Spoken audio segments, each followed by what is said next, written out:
Hello everyone. So now I'm going to discuss the newly introduced concept in GST, that is QRMP scheme. The QRMP stands for Quarterly Return Monthly Payment Scheme, right? So quarterly return monthly payment scheme. This is basically the alternative method which the government has given to the taxpayers for filing the GST returns. So before deep diving into this QRMP scheme, let's first understand the existing structure of the GST returns. For filing GSTR1, if you want to file GSTR1, please understand one thing, you have to file it monthly only. You have to file it monthly only, but उन्होंने बीच में एक amendment लाया and bases that amendment उन्होंने एक चीज clarify किया that if your turnover in the preceding financial year और in the current financial year is less than 1.5 crores, then you are a small person, you are not required to take a burden of monthly payment of GSTR1. You can file the GSTR1 quarterly, कुछ problem नहीं. But if your turnover exceeds 1.5 crores, then you have to file the GSTR1 monthly only. You don't have any option of filing the GSTR1 quarterly if you become a big person. Big person मतलब turnover exceeds 1.5 crores. Okay, sir, GSTR1 तो समझ गया. Now can you tell me about GSTR3B? Boss, GSTR3B में अभी कुछ भी benefit दिया नहीं है, अभी तक दिया नहीं था. I can say that GSTR3B में उन्होंने बोला था you irrespective of your turnover you have to file the GSTR3B monthly. You don't have any option of filing the GSTR3B quarterly. Cool? Okay, let's talk about the QRMP scheme. I will repeat the full form of QRMP. QRMP stands for Quarterly Return Monthly Payment. मतलब in this scheme you can file the return quarterly but you have to pay the tax monthly. Now ये benefit किसके लिए दिया तो वो हम लोग एक बार बात करते हैं. And this is the amendment. Super duper amendment है, एकदम ध्यान से फोकस करना. देख, if my turn over in the current financial year और in the preceding financial year, if my turnover is less than 5 crore rupees, then I can file GSTR1 as well as GSTR3B quarterly, right? So if my turnover is less than 5 crore, then in that case I can file the GSTR1 as well as the GSTR3B quarterly. जो पहले क्या था, पहले GSTR3B के लिए option ही नहीं था. अभी GSTR1 as well as GSTR3B दोनों के लिए ऑप्शन है that you can file the GST returns quarterly. But return तो क्वार्टरली फाइल करना पड़ेगा, बट तुझे टैक्स का जो पेमेंट है you will have to make a payment of tax monthly only. Payment of tax के लिए उन्होंने ऑप्शन नहीं दिया. अल्टीमेटली पैसा तो गवर्नमेंट को चाहिए, गवर्नमेंट को पैसा मंथली चाहिए, पर तूने जो कंप्लायंसेस है वो तूने क्वार्टरली किया तो भी कुछ प्रॉब्लम नहीं है. This is the first point. I will move ahead with the second point, that is I'll explain you with the help of an example. एक example देता हूँ, उसके हिसाब से मैं तुझे explain करता हूँ. देख, there is one person, there is one taxpayer, I can say. The taxpayer's name is Chintu. Chintu has one PAN, और Chintu के 3 offices थे. First office is in Mumbai, second in Delhi, and third one is in Bangalore. Okay, now under the same PAN, he has taken 3 different GSTINs. First GSTIN is Mumbai, second Delhi, and third is Bangalore. Now he wants to opt for QRMP. He wants to opt for QRMP for Mumbai and Delhi and not for Bangalore. And not for Bangalore मतलब उसको GSTIN specific QRMP scheme apply करना है तो वो कर सकता है या नहीं कर सकता. Before giving you the answer, I will tell you one concept. हम लोग ने एक चीज सीखा था कंपोजिशन स्कीम में. In composition scheme we had seen that it is always PAN based. It is always PAN based. Composition scheme कभी भी GSTIN वाइज नहीं होता, वो हमेशा पैन बेस्ड होता है. मतलब once you apply for composition scheme, that composition scheme will be applicable to all the branches. ऐसे मैं पिक एंड चूज नहीं कर सकता, बट QRMP स्कीम के लिए तो पिक एंड चूज कर सकता है. विच मीन्स मुंबई के लिए मुझे लेना है QRMP, मैं ले सकता हूँ. दिल्ली के लिए लेना है QRMP, मैं ले सकता हूँ. पर मुझे नहीं लेना है बैंगलोर के लिए, तो तू नहीं मत ले, कुछ प्रॉब्लम नहीं है. तो तू मत ले, कुछ भी प्रॉब्लम नहीं है. तो उन्होंने एक चीज बोला, it is not pan based, it is GSTIN based.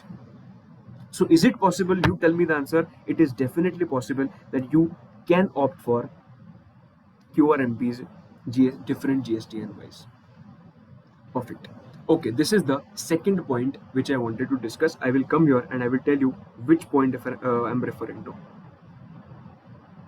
See, QRMP scheme is an optional return filing scheme introduced for small taxpayers having the aggregate annual turnover, that is PAN based, of up to 5 crore in the current and preceding financial year to furnish their Form GSTR 1 as well as GSTR 3B on a quarterly basis. While paying their tax on a monthly basis through a simple channel. मतलब return quarterly पर payment monthly. ये तेरा first point clear है. Second point में बोला है opting of QRMP scheme is GSTIN wise and not PAN wise.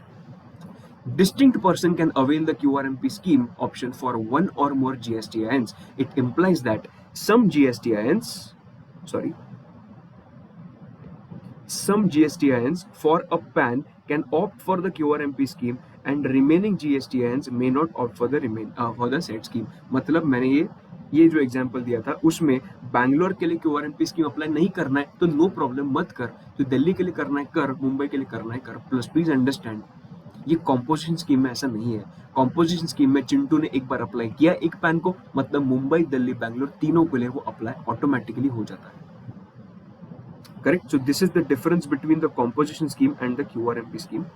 Okay, now third one is a conditions and restrictions. Instead of reading this, first I will explain you the example and then I will come back to the main theory. Okay, see, I want to opt for QRMP scheme in April 2021. In April 2021, I want to opt for QRMP scheme. Then I need to check when can I enter into the QRMP scheme. I need to check whether I have filed the previous month's GST returns or no. Whether I have filed the previous month's GST returns or no. Sir, कौन से GST returns? GSTR 1 as well as GSTR 3B. ये दोनों file होने चाहिए previous months के. अभी previous month में तो मैं मंथली करता रहूंगा ना, प्रीवियस मंथ में तो मंथली करता रहूंगा. सो प्रीवियस मंथ का जो भी मेरा जीएसटी रिटर्न होगा वो जीएसटी रिटर्न मैंने टाइम पे फाइल करना चाहिए. That is GSTR 1 as well as GSTR 3B.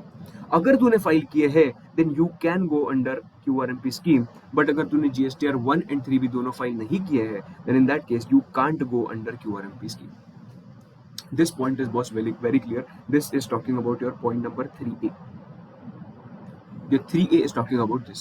So उन्होंने और एक पॉइंट बोला है that you are not required to exercise this option every quarter. मतलब क्या, एक क्वार्टर हुआ, एक क्वार्टर होने के बाद नेक्स्ट क्वार्टर में जाने के बाद वापस अप्लाई करूंगा क्या? नहीं, मतलब एक बार मैंने अप्लाई किया it will remain intact till the time I suo motu cancel it और my turnover exceeds 5 crore rupees. ये दोनों सिचुएशंस हो सकता है. एक बार टर्नओवर 5 करोड़ के ऊपर गया तो भी I can not continue with QRMP. और अगर मैंने खुद जाके उनको बोला था I don't want to go ahead with QRMP, तो ये दो ही पॉसिबिलिटीज हो सकते हैं where I am not required to follow QRMP. Correct है, I want to come out of QRMP. ये दो सिचुएशंस हो सकते हैं. बट एक बार मैंने अप्लाई किया तो मुझे एवरी क्वार्टर मुझे गवर्नमेंट को जाके बताने का जरूरत नहीं है. ये उन्होंने इधर बोल दिया है. Okay, I come to the next point that is 3B. Understand one thing, मैं जितना दिखा रहा हूँ उतना ही देख. अभी now there are 4 quarters in a financial year: quarter 1, quarter 2, quarter 3, quarter 4. quarter 1 में अप्रैल, मई, जून, जुलाई, अगस्त, सितंबर. now quarter 1 में you are following the normal scheme. You are under normal scheme. ये किधर है? quarter 1 में you are under a normal scheme. so अप्रैल में भी, मई में भी, जून में भी तूने मंथली रिटर्न फाइल किया. But from quarter 2 you want to opt for QRMP scheme. इधर मैं जो दिखा रहा हूँ अभी देख ले, you are under normal scheme right now for quarter 1 but you want to opt for QRMP scheme from quarter 2. तो तू कब तक गवर्नमेंट को इंटिमेट कर सकता है, कब तक वो ऑप्शन एक्सरसाइज कर सकता है? इसका डेट कुछ है या नहीं है? तो उन्होंने ये डेट के बारे में बात किया that if I have to opt for QRMP scheme, then QRMP scheme apply करने के लिए I have some time limit. तो वो टाइम लिमिट के पहले ही मैं ऑप्शन वो एक्सरसाइज कर सकता हूँ. तो what is the time limit? Okay, एकदम आराम से. I want to opt for QRMP from quarter 2. I want to opt for QRMP from quarter 2. तो quarter 2 का फर्स्ट मंथ कौन सा है? quarter 2 का first month is July. quarter 2 का फर्स्ट मंथ इज जुलाई. उसका लास्ट डे कौन सा है? 31/7/2021.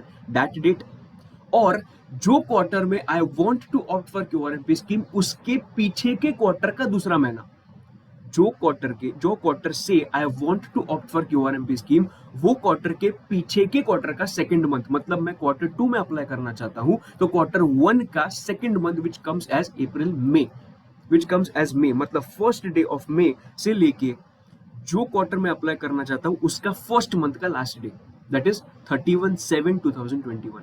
सो फर्स्ट मे 2021 से लेके 31/7/2021 तक आई can exercise the option for furnishing the return under QRMP. I will repeat this once again. If I have to opt for QRMP scheme in the second quarter, then the time limit for opting that particular option start from जो quarter में मैं option लेना चाहता हूं उसके पीछे के quarter का सेकंड मंथ, उसके पीछे के क्वार्टर का सेकंड मंथ, दैट इज उसके पीछे का क्वार्टर इज क्वार्टर 1, उसका सेकंड मंथ इज मे, उसका सेकंड मंथ इज मे से फर्स्ट मे से चालू होगा मेरा टाइम लिमिट टिल जो क्वार्टर में I want to opt for QRMP उसका फर्स्ट मंथ का लास्ट डे, दैट इज जुलाई का लास्ट डेट, दैट 31/7/2021। मतलब मई जून जुलाई ये 3 महीने मेरे पास है I, so that I can exercise the option for getting into QRMP। ये चीज एकदम अच्छे से समझना, ये इंपॉर्टेंट पॉइंट बन सकता है एग्जाम पर्सपेक्टिव से। Okay, I will come to the next point, that is once the QRMP is exercised. ये मैंने डिस्कस किया थोड़े टाइम पहले। Once the QRMP is exercised, I will be in QRMP only. I will be in QRMP only unless I will be in the QRMP only unless I become ineligible as per the provisions of the Act.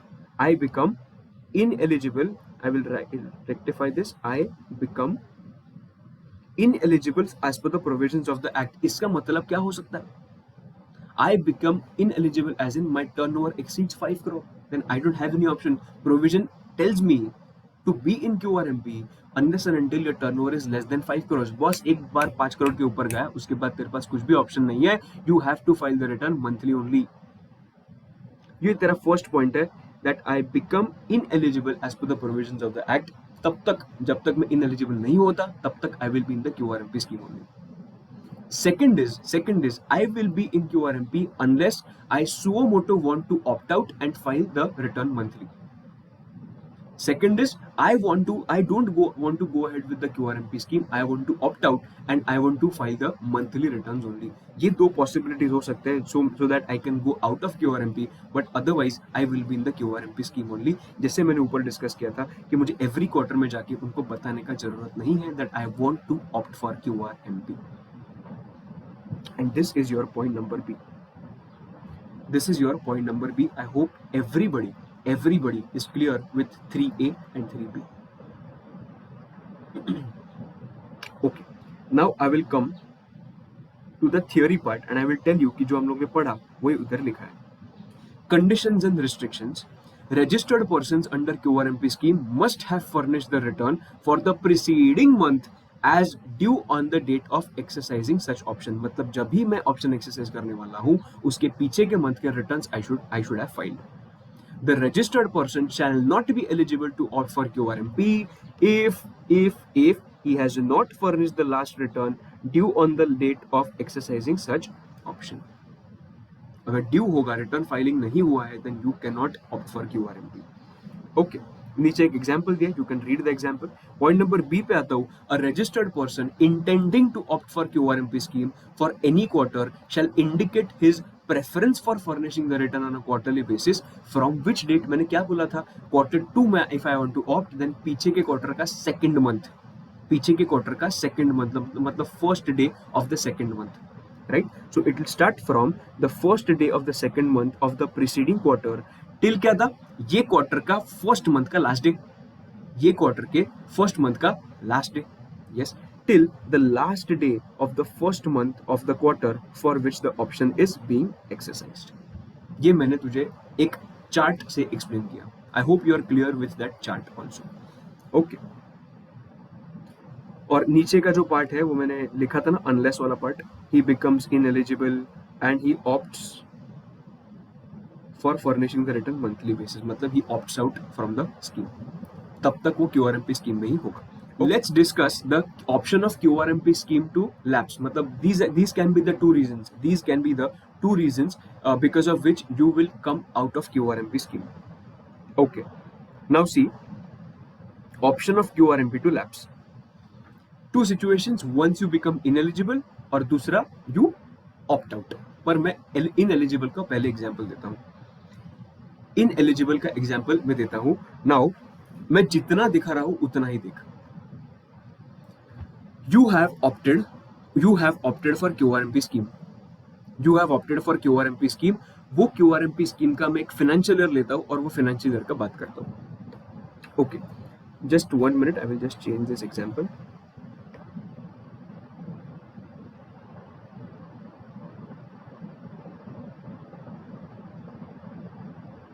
Okay, yeah. So in this financial year, in quarter one, your turnover is 1.5 crores. I'm repeating once again, you have already opted for QRMP scheme. Quarter one का turnover is 1.5 crore. Quarter two का turnover is 3 crore. Total at the end of the quarter two, what is the turnover of the taxpayer? 1.5 crores plus 3 crores, मतलब total turnover हो गया है 4.5 crore. Quarter three start हुआ. Quarter three में कौन से months है? अक्टूबर, नवंबर, दिसंबर. अक्टूबर में उसका टर्नओवर था 40 लाख रुपीस. मतलब अब तक eight the end of the October उसका टर्नओवर कितना है? पहले का 4 करोड़, पहले का 4.5 करोड़ प्लस 40 लाख, मतलब अब तक उसका टर्नओवर हो गया है 4.9 crore. But in the month of November, he earns 20 lakhs more, and in the month of December also he earns 10 lakhs more. मतलब can I say in the month of November only his turnover exceeded 5 crore?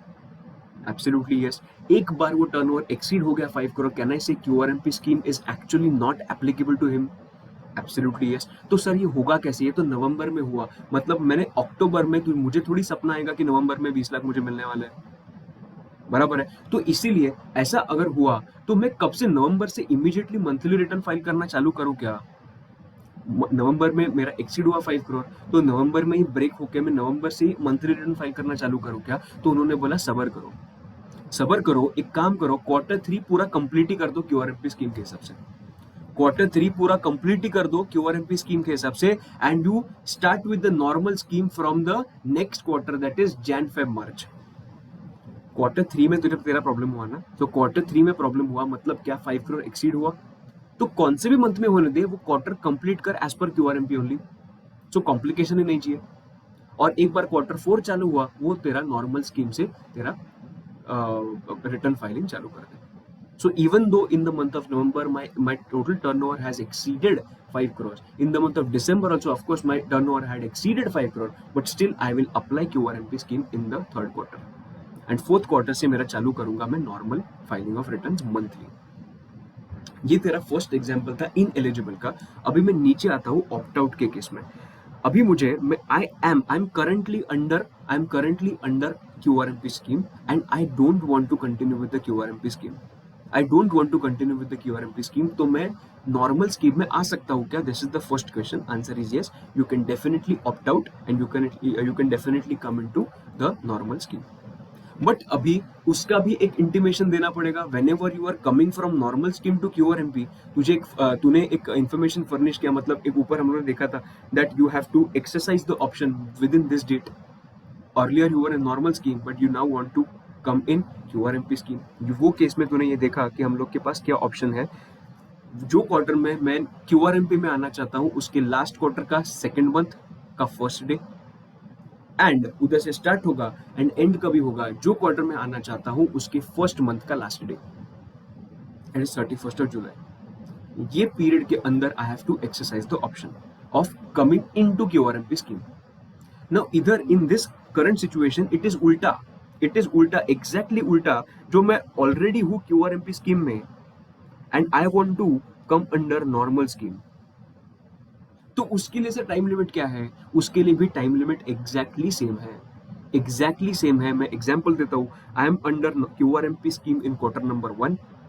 Quarter number 2 में I want to opt out and I want to opt the normal scheme, opt out the QRMP scheme and come into normal scheme. मतलब मैं monthly return file करना चाहता हूं. ये QRMP नहीं जम रहा है मुझे.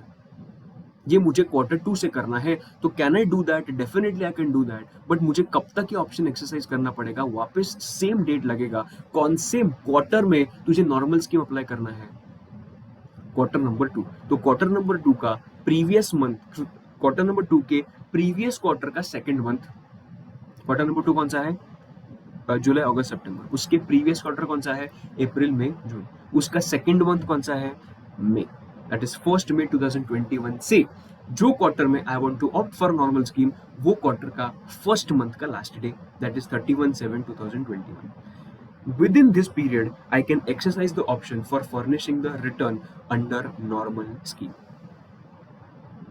ये तेरा फंडा है option of QRMP to lapse. मतलब तूने अगर तेरे पास जो जो दो ऑप्शंस है, वंस यू बिकम इनएलिजिबल तो कब से तेरा नॉर्मल स्कीम एप्लीकेबल होगा, एंड अगर ऑप्ट आउट का स्कीम होगा तो ऑप्ट आउट करना है तुझे तो कब से नॉर्मल में जा सकता है, और उसके लिए इंटीमेशन कभी देना पड़ेगा, उसके बारे में हम लोग ने अभी चर्चा किया। I hope you are clear with this entire discussion.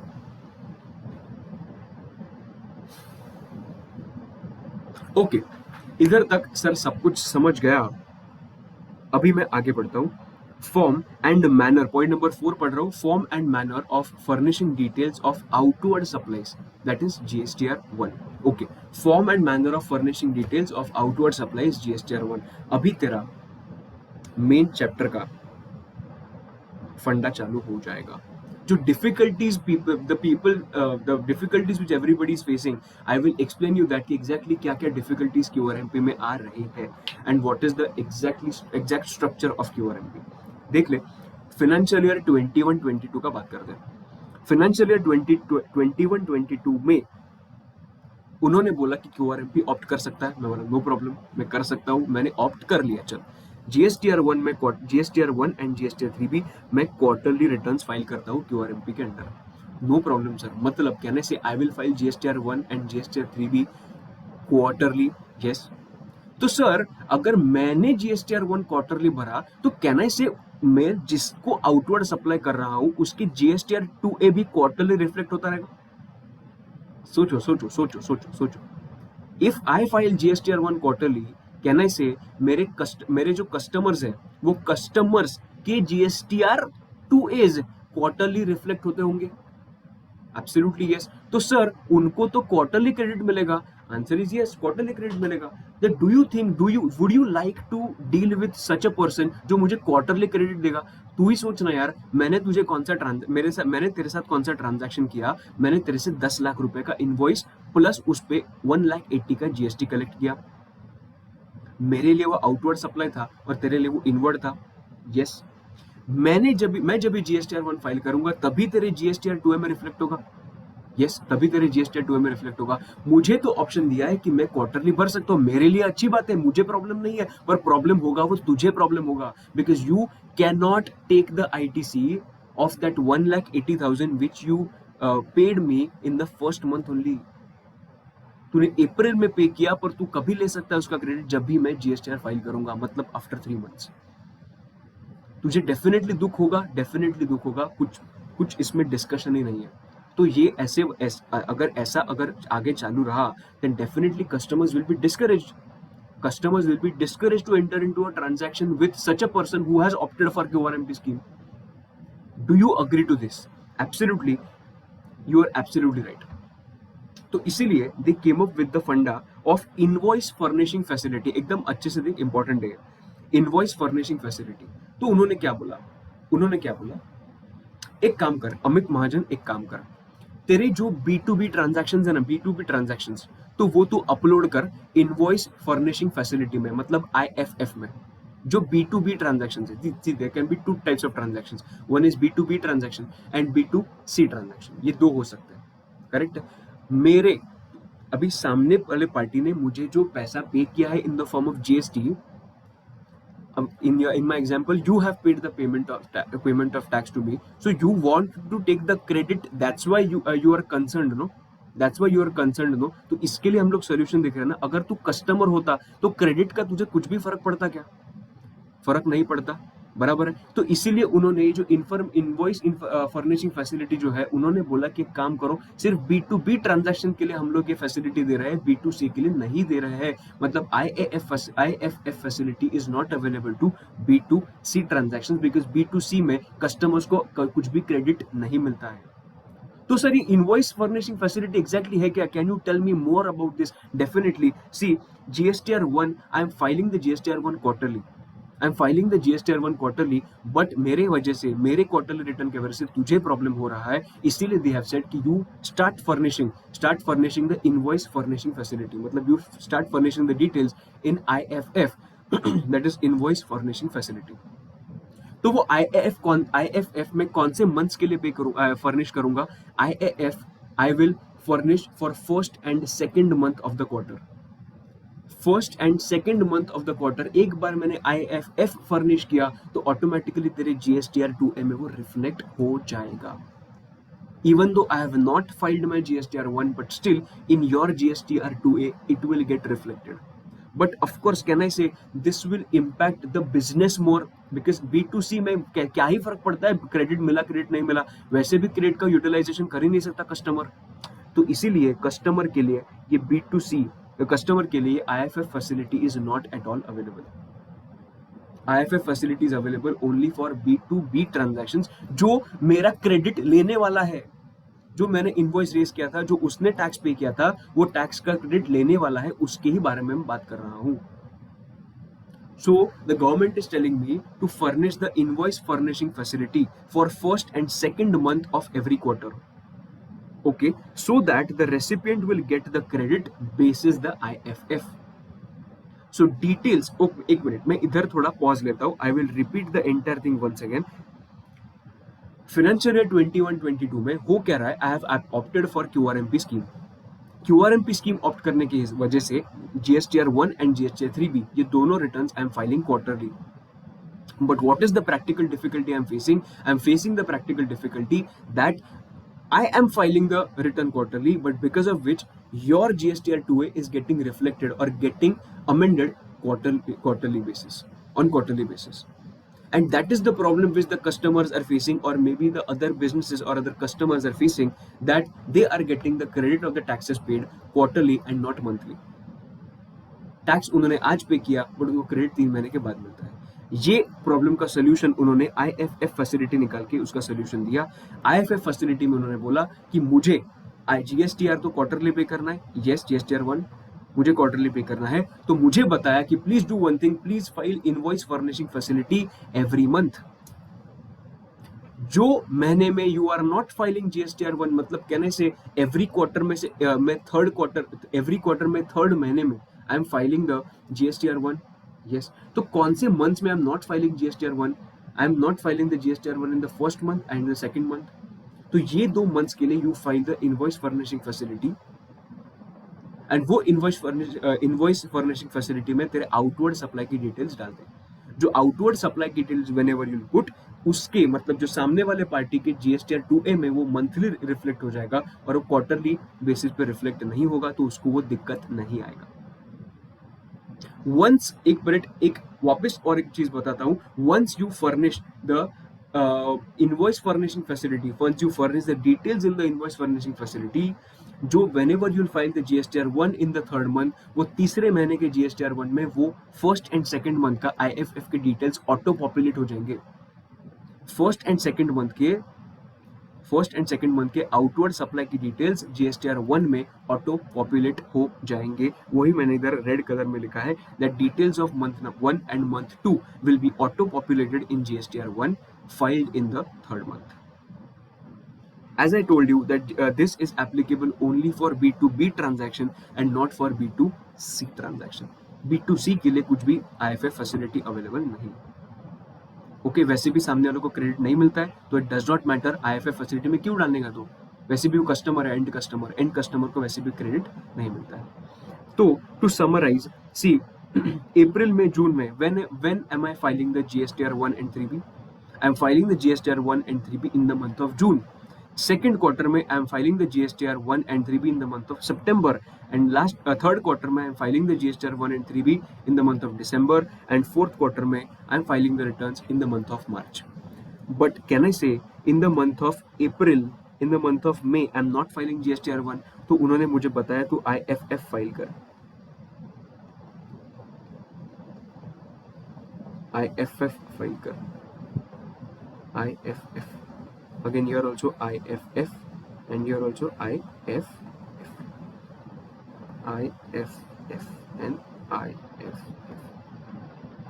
So first quarter का एग्जांपल लेता हूँ. अप्रैल और मई में जो जो मैंने आउटवर्ड सप्लाई किए उसके लिए मैं GSTR 1 नहीं भरूंगा. I will furnish the details in IFF for April and May. Third जो मंथ होगा, थर्ड मतलब जून का जो मंथ होगा, जून में IFF क्यों फाइल करूं? मेरे पास तो GSTR 1 ही है ना फाइल करने के लिए. तो मैं GSTR 1 फाइल करूंगा और GSTR 1 में ऑटो पॉपुलेट हो जाएंगे दीज डिटेल्स, क्योंकि मुझे GSTR 1 में तीनों मंथ्स का भरना है ना, अप्रैल मई जून. तो जो तूने अप्रैल और मई का तूने IFF में डाला था वो ऑटोमेटिकली GSTR 1 में रिफ्लेक्ट हो जाएगा, ऑटो पॉपुलेट हो जाएगा, और तुझे जून के मंथ में जून के मंथ का जो जो तेरा आउटवर्ड सप्लाई जो है, you have to put that supply in GSTR 1 as well as in GSTR 3. Perfect है. I hope everybody is clear with the IFF facility which is given by the government. और जो problem arise हो रहा था to the customers, वो problem का solution उन्होंने IFF facility निकाल के दे दिया. ओके, अंडर IFF उन्होंने एक चीज क्लियर किया, that under IFF tax payer can furnish the details only to the extent of cumulative value of 50 lakhs in each of the 2 months. मतलब वो जो IFF में फर्निश कर रहा हूँ उसमें मैं आउटवर्ड सप्लाई का वैल्यू सिर्फ 50 लाख तक ही डाल सकता हूँ. उसके ऊपर का value I can not put in that IFF. 50 lakhs के ऊपर जो भी कुछ मेरा आउटवर्ड सप्लाई होगा आई can not put in that particular IFF. में 50 lakhs तक ही रिस्ट्रिक्ट करना पड़ेगा मुझे in each of the 2 months. मतलब 50 lakhs for April, 50 lakhs for May. Correct है. फॉर एवरी 2 जो क्वार्टर्स के लिए, जो मंथ्स के लिए मैं IFF फाइल कर रहा हूँ उसके लिए 50 lakhs का एक लिमिट है. 50 lakhs के ऊपर invoice details I can not put under IFF. Next point is IFF is not mandatory, it is optional. अभी तेरे ऊपर है, अगर तुझे IFF ऑप्ट करना है तो कर सकता है. IFF तुझे फर्निश नहीं करना है तो मत कर. अल्टीमेटली तेरे पे वो तुझे करना है कि नहीं, बिकॉज तूने किया तो सामने वाले पार्टी के लिए अच्छा रहेगा. अगर तूने नहीं किया वो उधर से चिल्लाना चालू करेगा. बराबर है. नाउ मुझे IFF कब तक फाइल करना है? For the month of June होगा तो उसके नेक्स्ट मंथ के 13th तक, मतलब 13th ऑफ जुलाई के पहले I have to file the IFF. Exactly कौन सा भी मंथ ले, फॉर एग्जांपल दिसंबर ले, दिसंबर मंथ का अगर IFF है तो मुझे नेक्स्ट मंथ के 13th तक I have to furnish that IFF. This is the due date of filing IFF. What is the full form of IFF? Invoice furnishing facility. Okay. I will come here and I will read the fourth part. अभी मैंने जितना जो highlight किया उतना देख ले कि IFF किसको भरना पड़ता है. फर्स्ट एंड सेकंड मंथ के डिटेल्स के लिए IFF भरना पड़ता है. Yes, absolutely right. एक बार मैंने IFF भरा तो सामने वाले पार्टी का GSTR 2 and 2B automatically reflect हो जाएगा. So it will be better for the customer because he can take the credit immediately in the same month. Yes. And third point उन्होंने बोला था that IFF is not mandatory, ये भी हम लोगों ने डिस्कस किया. Cumulative value is up to 50 lakh rupees, ये भी हम लोगों ने डिस्कस किया. In each of the 2 quarters, in each of the first 2 months, in each of the first 2 months, not quarter, each of the first 2 months of the quarter, cumulative value is 50 lakhs. every month में 50 lakhs, मतलब 50 plus 50 से 2 तुझे मिल जाएंगे options. Okay, उसके बाद point number ई है. Point number ई में बात करते हैं दैट ड्यू डेट क्या है for furnishing the IFF. They have written that 13th day of the succeeding month. Okay, now point number F देख. पॉइंट नंबर एफ में बोला है the details of invoices furnished using IFF in the first 2 months of the quarter are not required to be furnished again in GSTR 1 of the said quarter. मतलब एक बार तूने जो IFF की details भर दिए, तूने GSTR 1 whenever you'll file in quarter number in month number 3, वो third month में वो IFF की डिटेल्स वापस भरने का जरूरत नहीं है बिकॉज वो ऑटो पॉपुलेट हो जाएगा. ये उन्होंने पॉइंट नंबर एफ में बात किया है. कूल. पॉइंट नंबर जी थोड़ा सा अलग है. I will read this. In the IFF, the taxpayer has to submit the B2B invoice details of both the interstate as well as intrastate supply transactions along with the debit and credit notes of the B2B invoices issued during the month. मतलब इधर एक चीज याद रखने का क्या है, that B2B transactions के लिए applicable होता है ये IFF एंड उसको डिटेल्स डालने पड़ेंगे इंटरस्टेट एंड इंट्रास्टेट ट्रांजैक्शंस के. Okay, the details of outward supplies furnished using IFF shall include invoice-wise details of interstate and intrastate. Invoice-wise details of interstate as well as intrastate made to the registered person.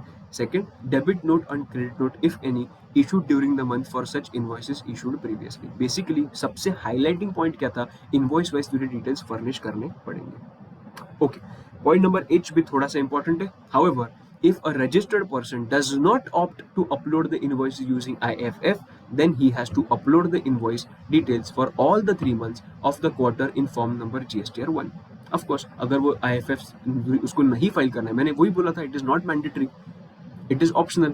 अगर वो optional है तो उसको क्या करना पड़ेगा? Then he has to upload the invoice details of all the 3 months in GSTR 1. Because अगर तूने IFF अपलोड नहीं किया है तो ऑटो पॉपुलेट कैसे होगा GSTR 1 में? बराबर है कि नहीं? तो इसीलिए whenever you file the GSTR 1 तभी तुझे तीनों मंथ्स का डिटेल्स एक्चुअली डालना पड़ेगा. ये तेरा पॉइंट नंबर H है. एंड आफ्टर दैट ये जो मैंने टेबल दिया है, this table is exactly the same हम लोग जो पहले क्लास में डिस्कस किया था वही है. The details of outward supplies of goods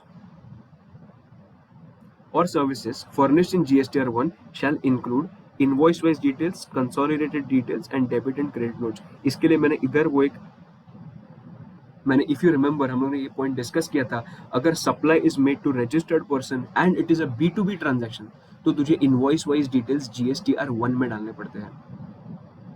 B2B है, रजिस्टर्ड पर्सन है, देन इनवॉइस वाइज डिटेल्स डालने पड़ते हैं irrespective whether it is inter और इंट्रा. ये सेम है, कुछ भी अलग में डिस्कस नहीं कर रहा हूँ. बट अगर मैंने सप्लाई किया अनरजिस्टर्ड पर्सन को and if it is B2C then in that case interstate होगा and if the invoice value is more than 2.5 lakhs तो मुझे इनवॉइस वाइज डिटेल्स डालने पड़ेंगे. और अगर इंट्रास्टेट होगा तो मैंने कंसोलिडेटेड फिगर्स अमाउंट डाले तो भी कुछ भी प्रॉब्लम नहीं है. I am talking about inter.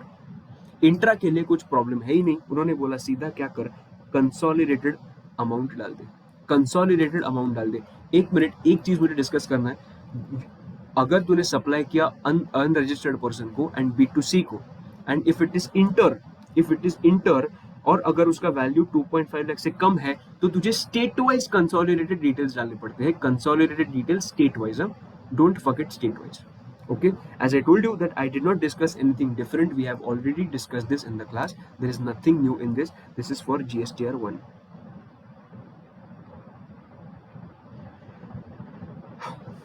Okay, this is for GSTR 1. So we are done with the fourth point also, that is form and manner of furnishing the details of outward supplies under GSTR 1. Okay, so the next point is form and manner of filing return. That is GSTR 3B. Upar we have discussed about GSTR 1. Now we are discussing about GSTR 3B. So they have said that GSTR 3B is not applicable to input service distributor. Yes. Second, non-resident taxable person NRTP. Yes. Third, composition scheme में जिन्होंने apply किया है वो, TDS काटने वाले, TCS collect करने वाले, TDS काटने वाले, TCS कलेक्ट करने वाले, TDS काटने वाले एंड TCS कलेक्ट करने वाले एंड ऑयडार सर्विस देने वाले. जी लोगों को 3B फाइल करना is not mandatory. Why? Because उनके लिए अलग अलग GSTR फॉर्म्स है, तो इसीलिए 3B उनको not required to file. Okay, so basically every registered person other than these is required to furnish the return in form number GSTR 3B electronically. इतना ही उन्होंने पॉइंट बोला. ये पॉइंट नंबर 1 है तेरा. Point number 2, due date of filing the return. ये जो GSTR 3B है जो मैं क्वार्टरली फाइल करने वाला हूँ, उसका ड्यू डेट क्या है? उन्होंने बोला द ड्यू डेट इज 22 और 24. सर क्या बोल रहे हैं 22 24? 22 और क्या होता है? मतलब उन्होंने बेसिकली ये 22 और 24 बाइफरकेट क्यों किया है? देयर आर सर्टेन स्टेट्स, वो स्टेट्स के लिए 22 है. देयर आर सर्टेन स्टेट्स, वो स्टेट्स के लिए द ड्यू डेट इज 24. ये अलग अलग क्यों? बिकॉज जो प्रेशर आता है ना, जो बर्डन आता है ऑन दैट पर्टिकुलर वेबसाइट, तो वो बर्डन कम करने का काम किया है ये बाइफर्केशन करके. So 22, what is the due date of filing the GSTR 3B for QRMP tax payers? 22 for certain states, 24 for certain states. तो 22 किसके लिए है, 24 किसके लिए है, पूरा लिस्ट दिया है इधर, पूरा लिस्ट दिया है इधर. Registered person whose principal place of business is in the state of Chhattisgarh, Madhya Pradesh, Gujarat, Maharashtra, Karnataka, Goa, Kerala, Tamil Nadu, Telangana, Andhra Pradesh, union territories of Daman and Diu and Dadra Nagar Haveli, Pondicherry, Andaman and Nicobar island और लक्षद्वीप. ये 22nd ड्यू डेट होगा. 24th ड्यू डेट वो जो नीचे स्टेट्स लिखे उनके लिए 24th होगा. सर कैन आई से कि सर मेरे लिए तो 22nd है, but can I file the return on 24th? No. अरे तू कौन है, तू महाराष्ट्र में रहता है ना, तो महाराष्ट्र के लिए क्या ड्यू डेट है 22nd, तुझे 22nd के पहले ही रिटर्न फाइल करना पड़ेगा. ओके, ये चीज क्लियर हो गई है.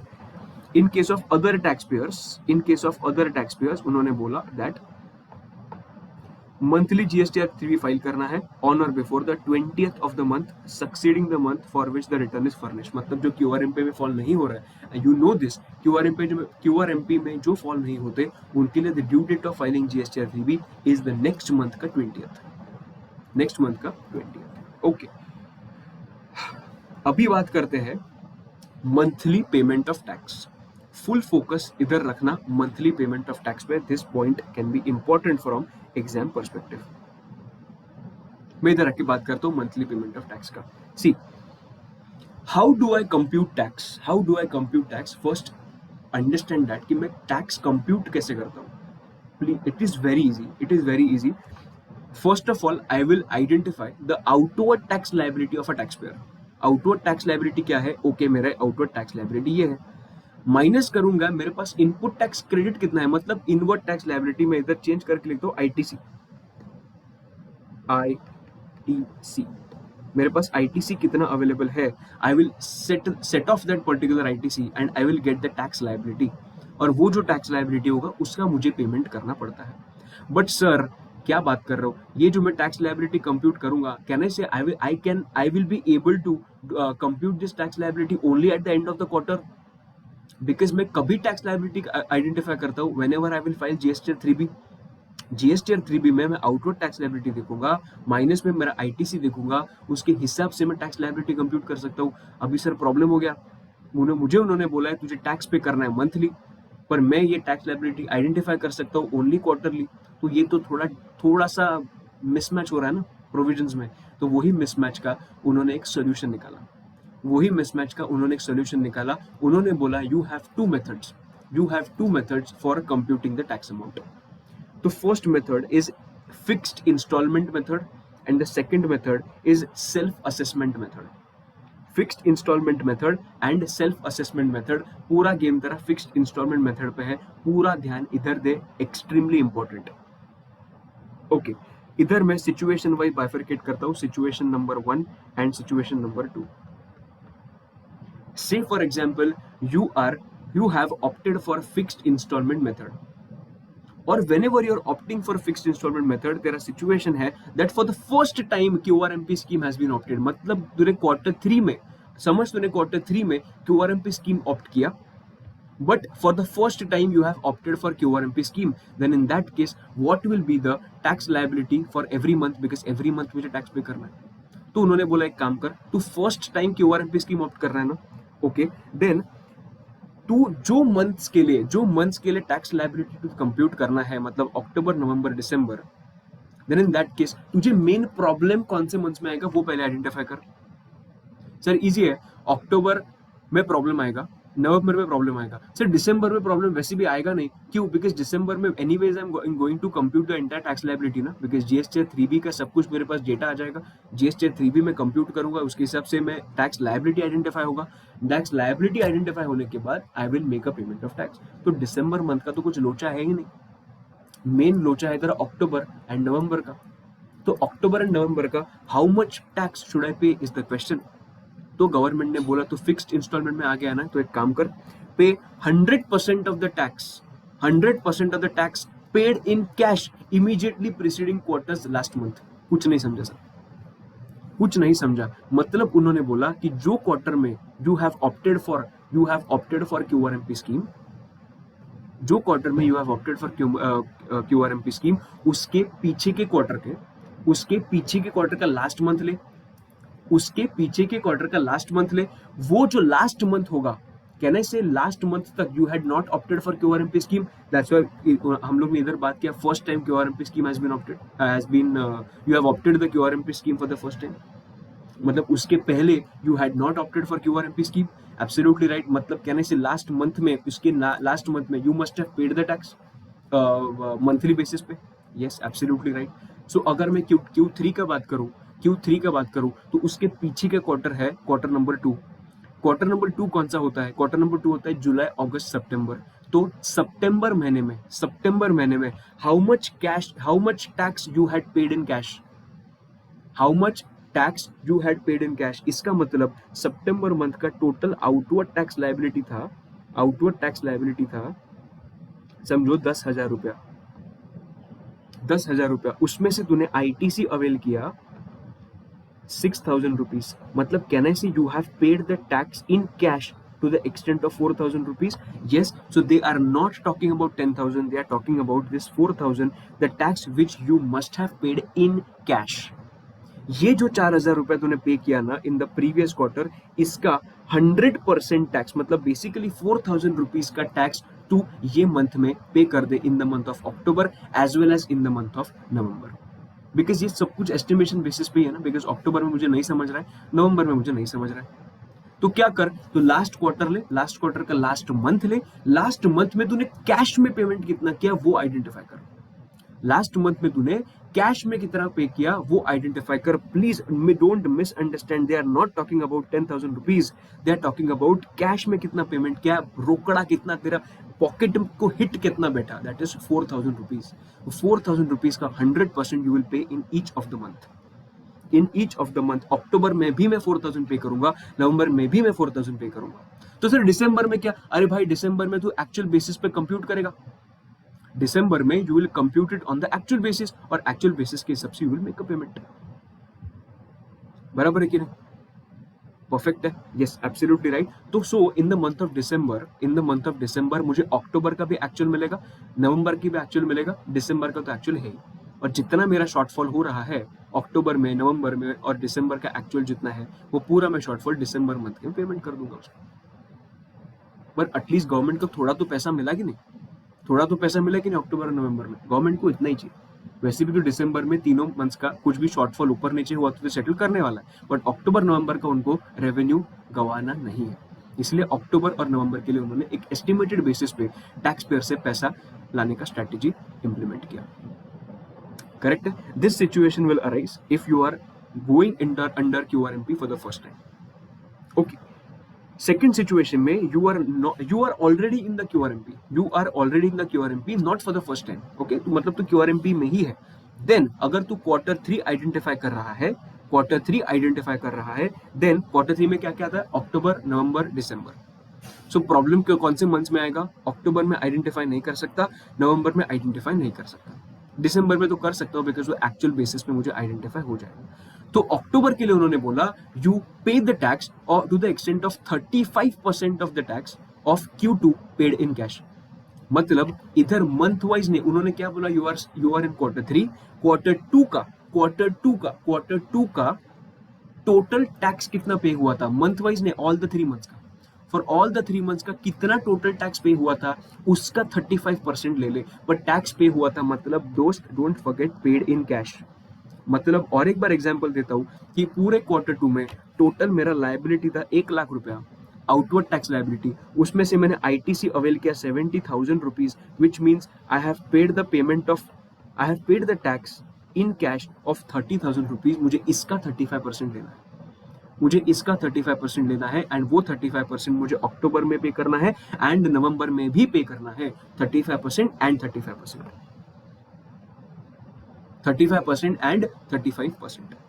आई hope everybody is clear. And sir December में क्या? दिसंबर में तो तू एक्चुअली आइडेंटिफाई करेगा अक्टूबर का कितना है, नवंबर का कितना है, और दिसंबर का तो एक्चुअल है ही।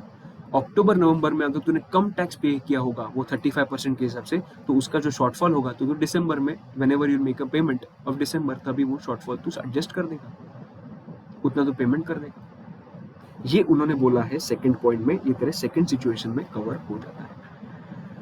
अभी बोलो समझा कि नहीं समझा? अभी बोलो समझा कि नहीं समझा? Situation 1, first time QRMP scheme opted, तो अक्टूबर नवंबर में क्या करेंगे? अक्टूबर नवंबर में हम ऐसे करेंगे दैट प्रीवियस क्वार्टर के लास्ट मंथ का, प्रीवियस क्वार्टर के लास्ट मंथ का जो टैक्स कैश में पे हुआ है उसका 100% में उतना ही टैक्स बेसिकली मैं ये मंथ में पे करूंगा। नवंबर में भी सेम, पर दिसंबर में एक्चुअल बेसिस पे टैक्स पे करूंगा। बट अगर not for the first time होगा तो लास्ट क्वार्टर का पूरा क्वार्टर, फर्स्ट सिचुएशन में लास्ट क्वार्टर का लास्ट मंथ था और उसका 100% था। सेकेंड सिचुएशन में लास्ट क्वार्टर का, पूरे क्वार्टर का टोटल कैश में कितना पेमेंट किया था उसका 35% इन अक्टूबर, 35% इन नवंबर, एंड दिसंबर का तो एक्चुअल बेसिस पे पेमेंट करूंगा। डोंट वरी, इतना फर्स्ट टाइम अंडरस्टैंड करते करते it can you can have a feeling that it is a bit complicated. ये वीडियो 2 बार देखना, तुझे सब कुछ समझ जाएगा, सब कुछ दिमाग में फिट हो जाएगा। जितने बार तू रात को सोने के टाइम के, सोने के पहले, ये may be having while having dinner और हैविंग लंच, कभी भी ये वीडियो देख लेना, you will be comfortable with this particular transaction or with this particular concept.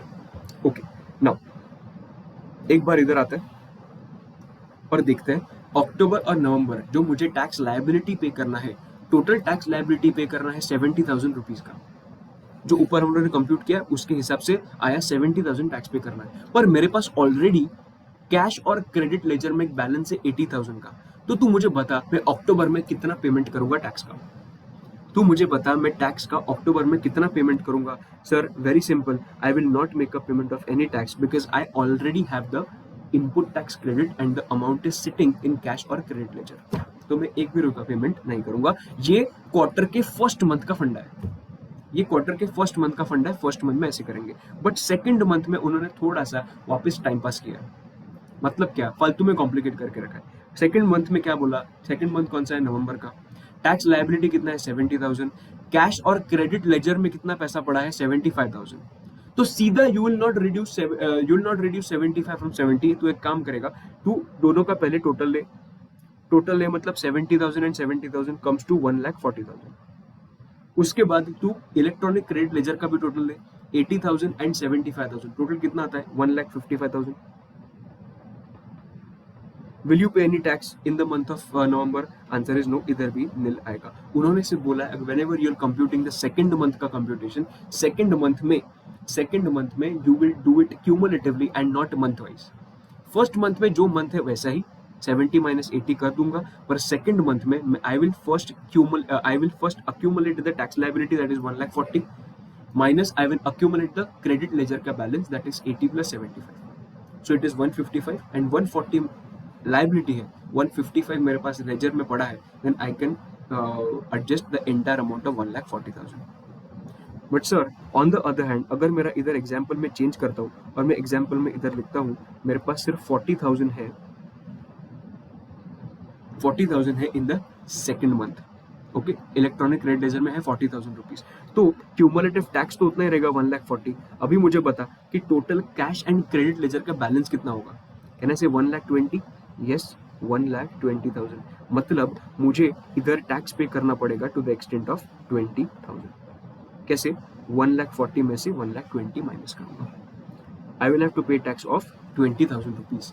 ये हम लोग अभी थियोरी पढ़ के समझते हैं। सी, total options you have for making the monthly payment of taxes, fixed sum method and self assessment method. We are still at fixed sum method.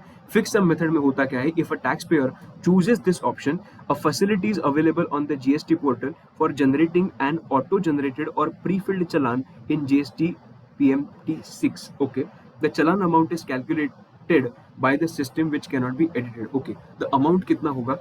35% of the tax paid in cash in the return for the preceding quarter where the return was furnished quarterly. ये कभी होगा? where I'm not there in the QRMP scheme for the first time. ये देखा था ना, अक्टूबर और नवंबर के लिए 35% करूंगा फॉर द प्रीवियस क्वार्टर, पूरा क्वार्टर का जो मैंने पेमेंट कैश में किया है। देख इधर लिखा है specifically paid in cash in the return for the preceding quarter, पूरा 35% में ले लूंगा। अगर मैं फर्स्ट टाइम जा रहा हूं देन इन दैट केस क्या था, फर्स्ट टाइम जा रहा हूं तो अक्टूबर एंड नवंबर में लास्ट क्वार्टर के लास्ट मंथ का जितना मैंने टैक्स पे किया है कैश से, राइट, तो उसका मैं 100% लेता था for this month also and for the next month also, बराबर है। सो 100% ऑफ the tax liability paid in cash, भाई पेड इन कैश अच्छे से, paid in cash in the return for the last month of the immediately preceding quarter where the tax return was furnished monthly. Where the tax return was furnished monthly. However, no such amount may be required to be deposited. मतलब ये जब नीचे जो table का बात किया ना, कि ये टेबल का जो बात किया था आईटीसी क्लेम करने का, ये रे भाई ये इसके बारे में बात कर रहा है। ये जो बात किया था उसके बारे में अभी they are discussing. No such amount required to be paid for the first month of the quarter where the balance in the electronic cash ledger or credit ledger is adequate for the tax liability for the said month and where there is nil tax liability. Basically उन्होंने बोला अगर तेरे पास quarter के first month में adequate balance है in the electronic credit ledger, then you are not required to pay any tax liability in the first month.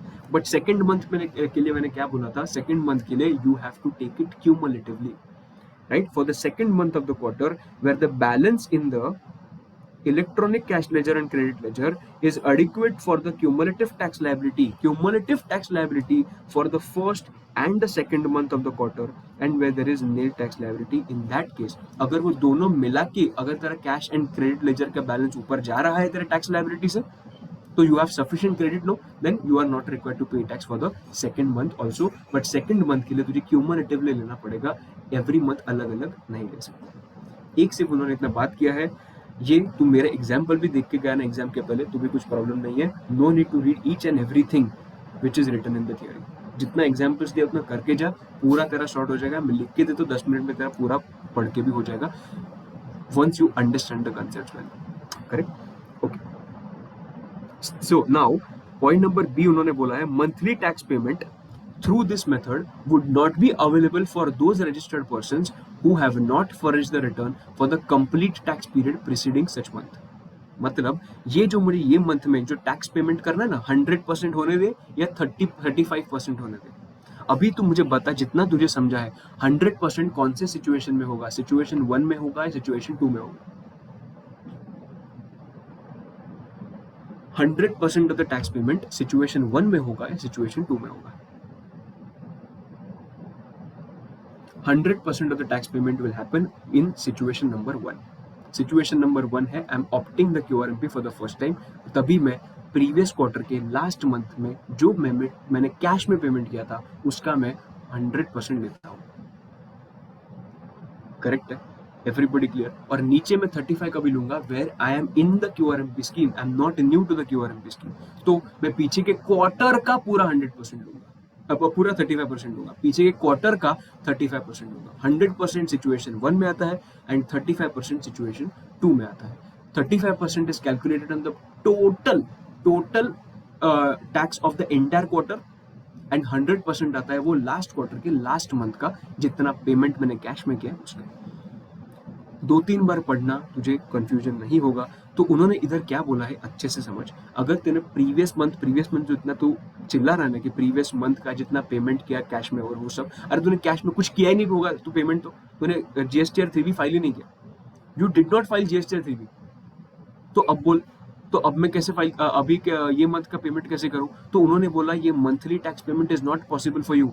जब तक तू प्रीवियस मंथ का टैक्स पेमेंट नहीं करेगा ना तब तक तू ये मंथ का टैक्स पेमेंट कर ही नहीं सकता। मतलब अगर ये मंथ में तुझे टैक्स पेमेंट करना है तो यू हैव टू पे द प्रीवियस मंथ का tax and after that only you can file the current month का टैक्स। ये उन्होंने इसमें क्लैरिफाई किया है, correct?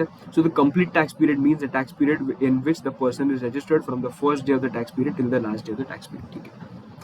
ये था तेरा fixed instalment method, Now I will come to this self-assessment method. There is nothing in self-assessment method. Self-assessment method में बोला कि तुझे अगर नहीं जम रहा है सिचुएशन 1, तुझे अगर नहीं जम रहा है सिचुएशन 2, अगर तुझे जम ही नहीं रहा है जो हम लोग ने बोला है, तो एक काम कर, तुझे जैसा असेस करना है तू वैसा असेस कर. This is called self assessment method.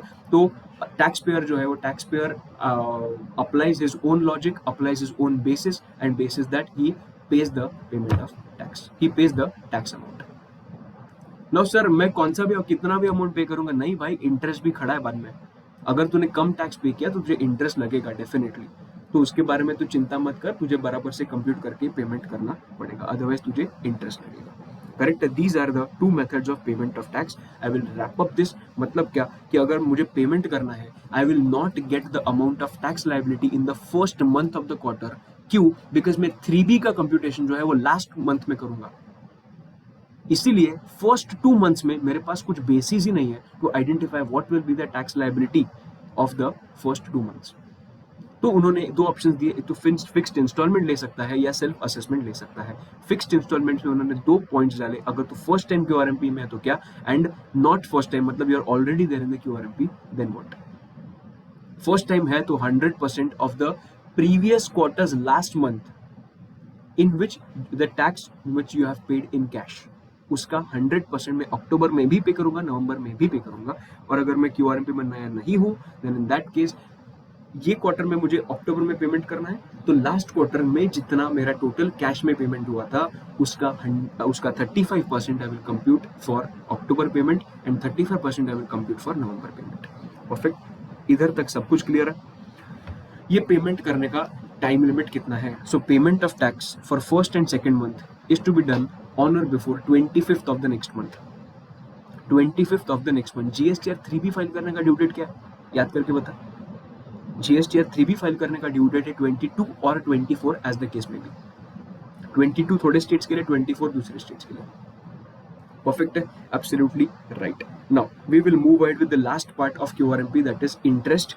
Interest भी उन्होंने 2 बाइफर्केशंस किए. अगर तेरा फिक्स्ड सम मेथड से if you have paid the amount, then interest क्या आएगा, एंड सेल्फ असेसमेंट में तूने अगर पे किया है तो इंटरेस्ट क्या आएगा.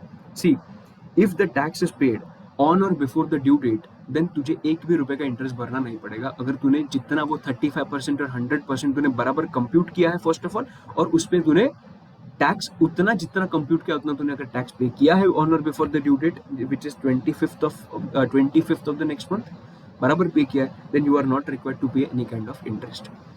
ओके, एग्जांपल लेते हैं. Previous tax period is Q2 और जिसका 20,000 is the amount of tax which I have paid in cash. पूरे Q2 का टोटल टैक्स है जो कैश में पेमेंट हुआ है 20,000 का. मैं सिचुएशन नंबर 2 में हूं, इफ यू रिमेंबर कि I am not there in QRMP for the first time. Okay, then in that case मैं क्या करूंगा, फिर प्रीवियस क्वार्टर लूंगा. प्रीवियस क्वार्टर का टोटल टैक्स जितना कैश में पेमेंट हुआ है उतना अमाउंट लूंगा और उस पर मैं 35% अप्लाई करूंगा. I am using the same thing. Q2 का टोटल है 20,000 जो मैंने टैक्स पे किया है. करेक्ट है. कैश में पेमेंट किया है मैंने. तो Q3 में अक्टूबर में मुझे कितना पेमेंट करना पड़ेगा? प्रीवियस क्वार्टर के कैश में पेमेंट के 35%, मतलब 35% of 20,000 comes to 7,000 rupees. Again इधर भी 7,000 रुपीज. अभी अगर मुझे दिसंबर का पेमेंट करना है, then I will not apply again 35% of 20,000. Why? Because दिसंबर में तो एक्चुअल आइडेंटिफाई हो जाएगा मेरा. तो समझ, मेरा एक्चुअल कंप्यूटेशन के हिसाब से 20,000 आइडेंटिफाई हुआ है कि वो पूरे क्वार्टर में, क्वार्टर नंबर 3 में 20,000 टोटल टैक्स पे करना चाहिए. बट मैंने ऑलरेडी कितना पे किया है? मैंने ऑलरेडी पे किया है 7,000 एंड 7,000. तो मैं rest of the amount that is 6,000 rupees I will pay to the government. अगर ये तीनों चीजें अगर मैंने ड्यू डेट के पहले पे कर दी तो I am not required to pay any kind of interest to the government. ये बात एब्सोल्युटली क्लियर है. मैं नेक्स्ट पॉइंट पे जाता हूँ. एक सिचुएशन लेता हूँ. मुझे कितना टैक्स पे करना था? 7,000 रुपीज, 7,000 रुपीज, 6,000 रुपीज. मैंने एक्चुअली कितना टैक्स पे किया? मैंने एक्चुअली टैक्स पे किया 7,000 रुपीज, 7,000, 6,000. मतलब जितना मैंने एस्टिमेटेड इनकम पे, गवर्नमेंट ने जो मैंने बेसिस बताया था मुझे कि जो 35% लेना है, आ गया 7,000. मैंने 7,000 का पेमेंट किया. Okay, no problem.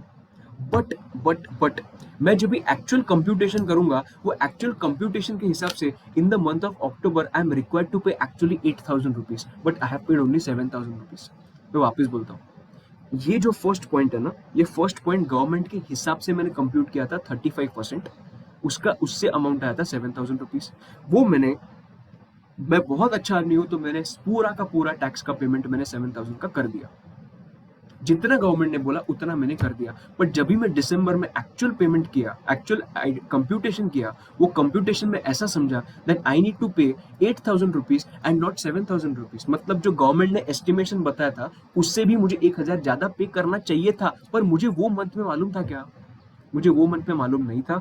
तो जो 8,000 रुपीज पे करना है, जब यू विल से सर वो जो 7,000 आपने पे किया है बट आपको एक्चुअली 8,000 पे करना था, तो 1,000 पे इंटरेस्ट लगना चाहिए। तो absolutely no, I am not required to pay interest on that 1,000 rupees. Now you will say why sir? अरे भाई, एक चीज अच्छे से समझ, अक्टूबर में जो मुझे गवर्नमेंट ने बोला था वैसे मैंने किया कि नहीं? उसने बोला 7,000 पे टैक्स पे करना है, मैंने 7,000 पे टैक्स पे कर दिया। मेरा ड्यूटी जो था वो मैंने कंप्लीट किया कि नहीं? Absolutely yes. तो जब भी मैं दिसंबर में कंप्यूट कर रहा हूँ तभी मुझे समझ रहा है ना 8,000 रुपए मेरा पेमेंट है लाइबिलिटी।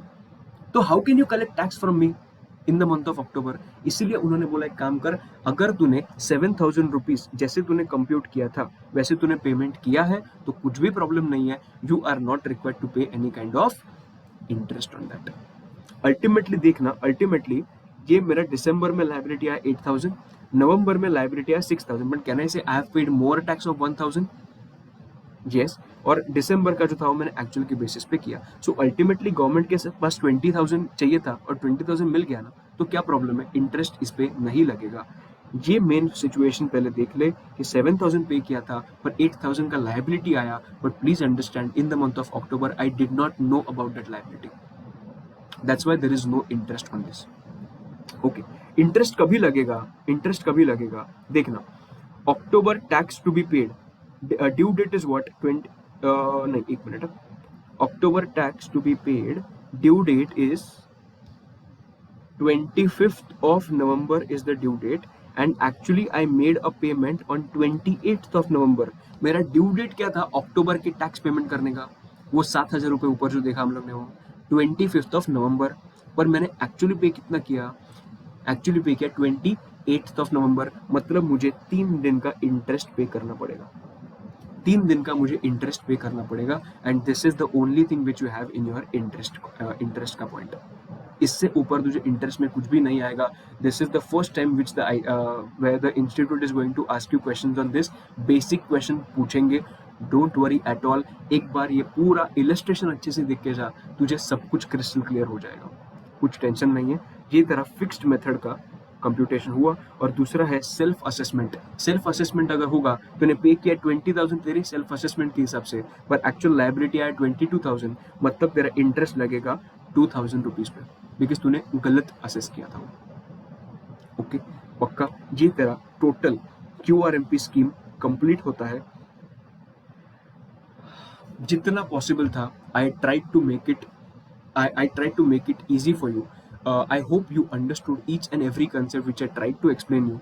एक बार ये सब नोट्स जो मैंने दिए हैं, just try to read each and every point which I have covered in the form of examples, because अगर तूने एग्जाम्पल्स पढ़े तो you will be able to write everything in the question paper. Don't worry about it. Don't read the theory if you are comfortable with the examples. Last day पे you have to read the examples and go.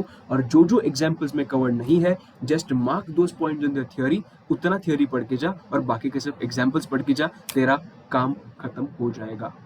इतना किया तो भी sufficient है, बिल्कुल tension मत लेना। So this is how we are done with the GST amendments also.